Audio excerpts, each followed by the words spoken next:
Happy Sunday, everyone. Good morning po ulit. Yung share ko po ngayon, hindi naman po bago sa ating lahat. But kasi napunta ako dito dahil nabasa ko lang po itong verse na to. Actually, dalawang verse na I was actually reading in Corinthians. I wanna share this. Sabi po sa 1 Corinthians chapter 4, verse 1 to 2. I hope you can see this with me. Diba? This is how one should regard us. This is Paul speaking to the Corinthians. Diba? As servants of Christ and stewards of the ministries of God. Moreover, it is required of stewards that they be found faithful. Yung background po nito is, again, diba, alam po natin yung number one na problem sa Corinthians is yung division nila. Kasi parang, I will follow Paul, I will follow Apollos, I will follow si Peter and all, di ba? Parang ganun po yung division ng mga Corinthians. That's why dun sa first chapters ng Corinthians, ini-establish po ni Paul yung parang credibility niya. At the same time, parang sinasabi niya, actually, eto yung dapat nilook forward nyo sa isang leader. Kaya sinabi niya po na the one should regard as servants. Dapat tayong pong lahat is actually a servant of God. And balik po ako dun sa verse, sabi po dun na moreover, it is required of stewards that they be found faithful. That is why naman napatigil po ako dun. Oo nga na Lord, as a stewards of God, as a servant of God, tayo pong lahat yon, diba? That we be found faithful, di ba? Yun po yung pinaka-calling sa atin ni God, that we will be found faithful. Again, balik po ako sa verse para sabi po sa 1 Corinthians 4 verse 1 to 2, this is how one should regard us as servants of Christ and steward of the ministries of God. This is for everyone. Moreover, it is required of stewards that they be found faithful. Yun po yung pinaka-calling sa atin ng Panginoon. This is actually somehow parang nilulook forward ng mga estudyante sa atin, ng mga pamangkin natin, mga anak natin, na tayong lahat, okay, we are faithful kasi yun talaga yung pinaka-calling ni God sa ating lahat. Okay, why? Again, because God is faithful. That's why we should be faithful naman, di ba? And saan ba naging faithful si God? Siyempre, sa character niya, hindi siya nagbabago, di ba? Yung mga promises niya sa atin, di ba? It is yes and amen. Pag sinabi niya yon, it will fulfill its purpose, di ba? And one of the signs of God's faithfulness, lagi ko po itong nababanggit yung sign po ng faithfulness ni God is actually yung promise niya about Jesus Christ na darating yung Savior natin. Yung promise ni God, hindi po nagsimula yun 400 years before na nung dumating si Jesus Christ, nung mga sinabi pa ng mga prophets. But it's not actually that. Hindi lang din nung dumating si Moses or yung sa Exodus, hindi po doon nag-start yun. Hindi po din nag-start in the beginning nung nagkaroon ng kasalanan si Eva at si Adan, doon lang nag-promise si God. Hindi po. Even before the creation of the world, pinramis na po ni God yun sa atin. Nakita niya po na yun at naisip niya na po yun. Okay, that is how faithful God is to us. Now, going back, sabi po doon, I was actually thinking, ano nga ba tayo bilang mga tao, saan ba tayo dapat maging faithful? Okay? Again, siyempre, sa lahat ng binibigay ng Panginoon sa atin, tama po? Yun po yung resources natin, lahat ng nararanasan natin ngayon, lahat ng meron tayo, even the ability, the talents na meron po tayo, we should be faithful to that, and we will be stewards, di ba? Kasi yun nga yun faithfulness is being a steward of God's resources. Yung strength natin, and even yung wisdom na meron po tayo, yung mga knowledge na meron po tayo, now we will be passing on. That is why actually napaisip din po ako, so medyo nag-research na ako about the stewardness, okay? And I want to jump on, sabi po ni C.S. Lewis, ayan, sa Mere Christianity, every faculty you have, your power of thinking or of moving your limbs from moment to moment, it is given you by God. If you devote every moment of your whole life exclusively to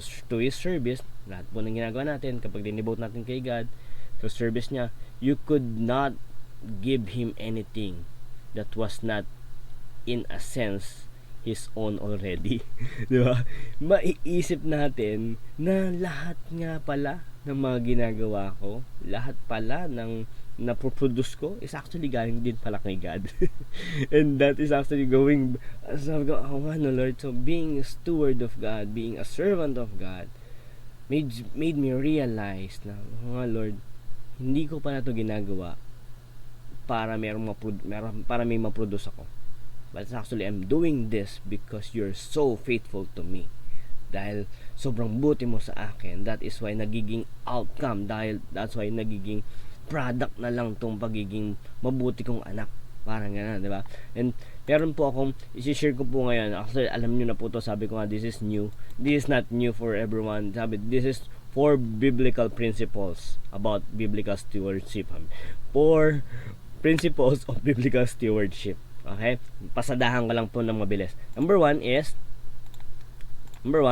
the principle of ownership. Alam po natin to, that God owns everything. Sabi po sa Psalm chapter 24, the earth is the Lord's and the fullness thereof, the world and those who dwell therein. Diba? God, the fundamentals of being stewards of God, okay, is dapat maintindihan po natin, diba? Unang-una na lahat po ay pagmamay-ari ng Panginoon. Lahat po nanggaling sa Kanya. Siya po yung nag-create, okay? At wala po tayong maidadag, sabing kailan ko lang din na nabasa yun sa isang but parang wala tayong maidadagdag dito sa mundo, wala tayong na-contribute dito sa mundo, at wala rin tayong madadala after life, because galing po lahat sa Panginoon yun. God created everything and we are called, ba? At the same time, yeah, kinreate ni God, at yung calling po natin bilang tao is to work at it. I hope you remember that, diba, sa Genesis, the first call ng mga nila Adam and Eve, ng mga tao, is to work at it. And to work at it is being a stewards of His creation. Maging steward po tayo. That is why the second point, the principle of responsibility. Tayo po, yes, God owns everything, but we are called to be responsible. And nararapat naman po siguro talaga dapat, di ba? Na pagmamayari niya lahat eh. So tayong lahat, should be responsible on handling our finances, our talents, even yung oras natin, di ba? Because manager lang naman talaga tayo eh, di ba? So ini-entrust lang talaga ni God sa atin lahat. So binibigay ni God sa atin lahat, 'di ba? So dapat siguro naman nararapat din na maging maayos din yung pagmamalakad natin, 'di ba? Yun nga, ng lahat na meron tayo ngayon. And even dapat din sa pamamalakad natin siguro, 'di ba, dapat lang siguro na it is according to His will and His purpose, 'di ba? Yung desire niya kung paano. Kasi syempre, parang 'di ba, dahil meron tayong boss, so dapat na siya yung masunod kung paano natin aalagaan yung binibigay niya sa atin. But that's why the second principle is principle of being of responsibility. Third is the principle of accountability. Alam po natin po ito, no, that everything will be accounted for. Yes, tama po yun. So lahat po ng ginawa natin, lahat ng gagawin natin and all, it will be accounted for. And the main po doon is the parable of the talents, diba? Those people na binigyan ni God ng talents and all, tapos they will be accounted kung at the end na they will be kung paano nila manage yung mga pera nila, diba?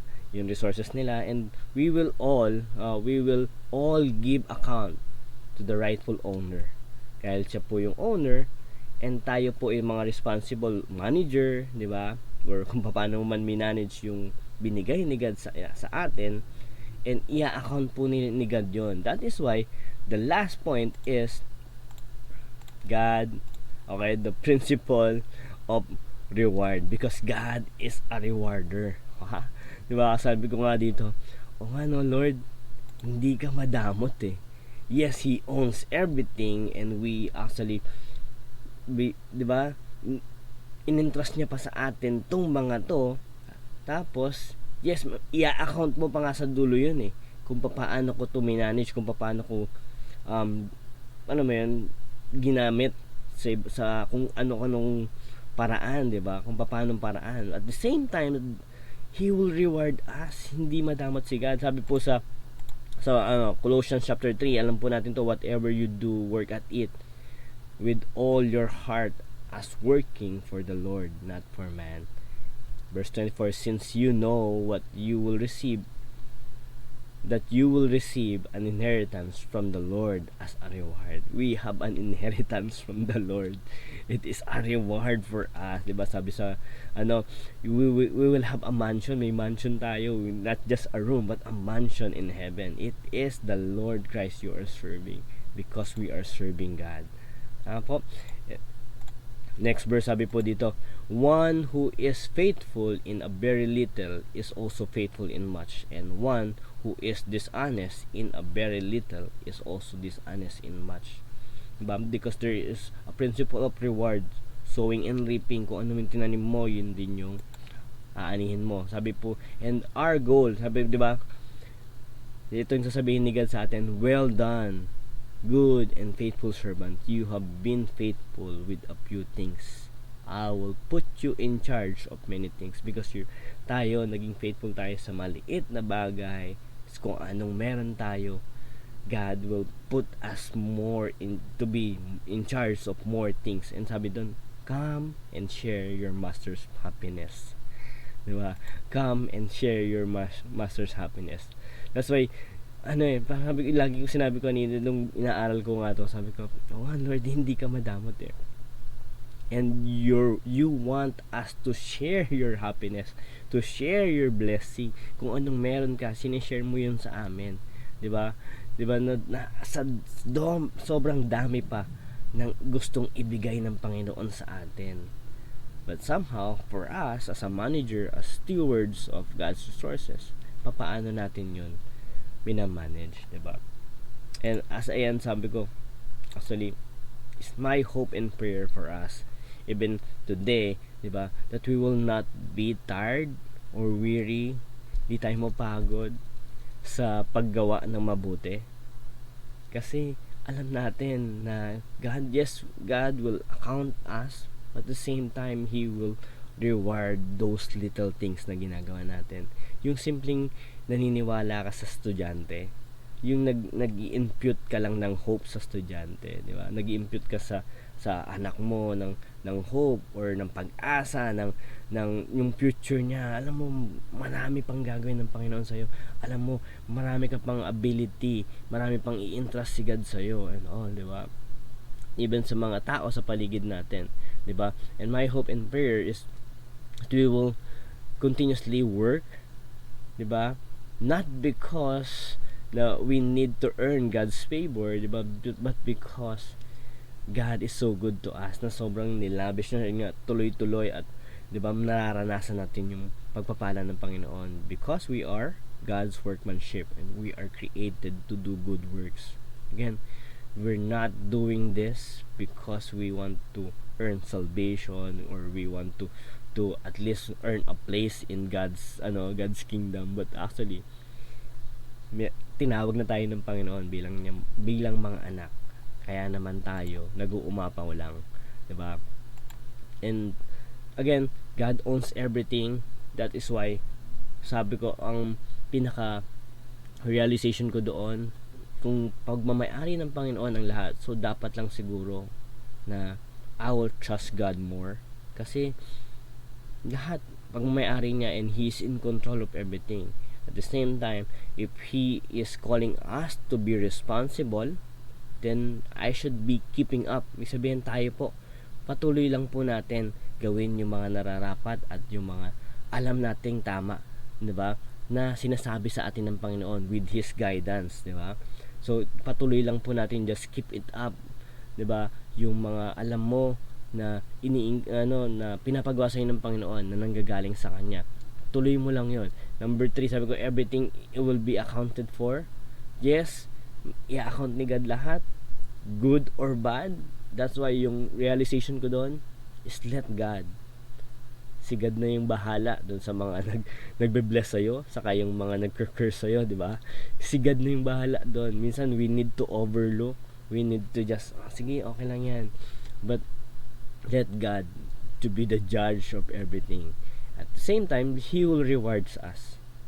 He will reward those small things na ginagawa mo, those little things na hindi na-appreciate ng mga tao. Diba? And I was just actually being reminded na, Lord, maraming salamat, no? Kasi kahit hindi nakikita ng mga tao, hindi na-appreciate ng mga tao sa paligid ko, minsan pati yung boss ko or yung mga pinagbibigyan ko ng serbisyo ko, hindi nila na-appreciate, but ikaw nakikita mo yon. You knows what is done in secret. And as we pray, I hope and pray that we will have the mindset of one audience. Si God lang po yun. Ginagawa po natin itong lahat. Again, for Him and Him alone. Why don't we pray? Lord, thank you so much. Lord, maraming salamat. Lord, that you own everything. God, that you are the same time entrusting to us more things. God, your ability, the talents that we have, the skills po, Lord, na na-acquire pa namin, God. And even itong resources, yung bahay, lupa, pagkain, lahat-lahat po. At alam po namin, we acknowledge that it is from you, God. Lord, help us to be responsible. Help us to be a good stewards, God. Of even yung pagpapalaki namin ng mga anak namin, mga pamangkin namin, yung pagmamanage namin ng oras namin, yung pera namin, and lahat-lahat ng mga to. We acknowledge na we need you, God. Mahirap po eh. Lord, tulungan mo po kami to be responsible. Lord, we look forward not just to the reward na bibigay mo sa amin, but the reward of putting a smile on your face, because let the joy of the Lord be our strength, Panginoon. Yung joy na natutuwa ka, and yun po yung magpupush po sa amin, magbibigay sa amin ng lakas para gawin pa po ito, dahil alam po namin natutuwa ka at nagbibigay ito ng saya sa iyo, Panginoon. Lord, again, maraming salamat, God, for calling us. Kasi pwede naman sa iba eh, 'di ba? Pwede naman sa iba yung mabless na lang, pwede na lang yung sa iba yung may talent and all, pwede naman iba yung may bahay at lupa and all. Pero Lord, binibigay mo to sa amin, and we acknowledge that this is from you and this is for you, God. That's why we bring back all the glory and honor to you. May your name be glorified, God, in everything that we do, even today and for the rest of our lives, God. In Jesus' name we pray. Amen and amen.